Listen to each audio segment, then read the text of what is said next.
এবং তাদের দরখাস্ত করেছে আমার কাছে এবং তাদের সই নিয়ে আমি আমার প্যাডে লিখে আমি জমা দিয়েছি।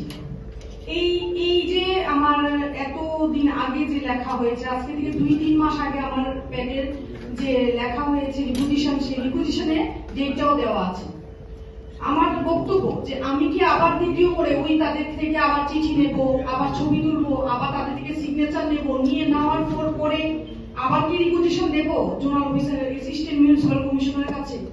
এই চিঠিগুলি কি বাদ যাবে? তো না, এটা ওই এলাকাটার মধ্যে সন্ধ্যার সময় আমাদের বিশেষ করে বয়োজ্যেষ্ঠরা যারা রয়েছেন তারাও খুব চলাফেরা করেন, কিন্তু কোনো সময় কিছু সমস্যা হয় সেটা বলতে দ্বিধা নেই আমার।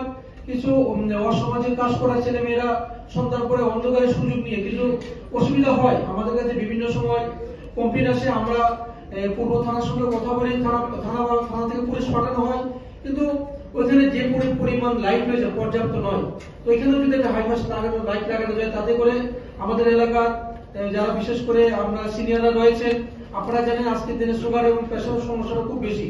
তো তারা হাঁটাচলা করেন, এই জায়গাটা যদি হাইমাস একটা লাইট লাগানো যায়, তা আমি মনে করি এলাকার মানুষের একটা খুব সুখ স্বাচ্ছন্দ্য একটা বোধ করবেন, যাতে করে তারা সুস্বাস্থ্যের অধিকারী হবেন।